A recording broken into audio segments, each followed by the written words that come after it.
I believe that the school does the GIS foreign trips because the school wants us to be able to experience the world from a different perspective instead of going in, to the Bahamas and going on a vacation, or just going to Mexico and go down to a resort or something like that.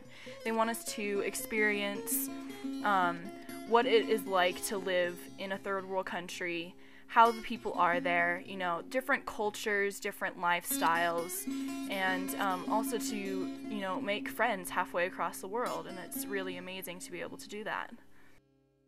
The big part of it is, you can learn so much more from actually going to a place than you can in a classroom. Like, we're better to learn Spanish than South America. In Tanzania, my highlight of my trip was definitely going to the Jane Goodall Institute on Lake Tanganyika and hiking around and looking for the chimpanzees that live on the Gombe National Park at the Jane Goodall Institute. Yeah, the community service is a lot of fun. It's a great way to meet foreign people, and since I went to Chile and I was in Spanish, it was a great way to practice my Spanish and just have fun with the community as well as helping out. You can feel like you're contributing. I've definitely become a lot more open-minded to other cultures. Gave me a lot more ability to think from multiple angles. Start thinking about political issues from a side other than ours. Well, I remember my freshman year, and I hadn't really done a whole lot of anything, and one of the first things we did when we got to Bolivia is we went on a week trek all above 15,000 feet.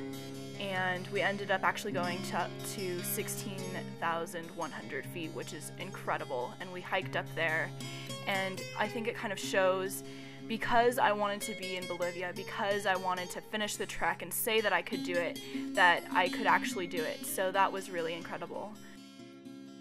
The major highlight of my foreign trip was probably going on a 75-mile trek in Patagonia for a week, which was a lot of fun.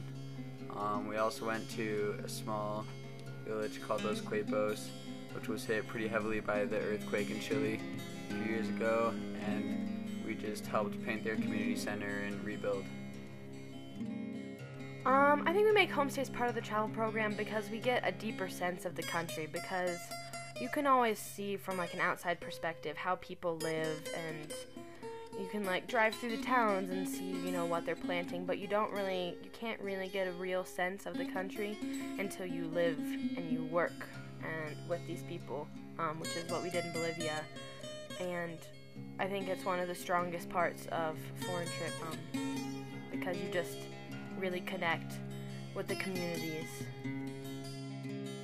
The first time it was definitely hard, but second and third, I went into the trip thinking a lot more like, okay, this is gonna be different. Just gotta be ready to adapt.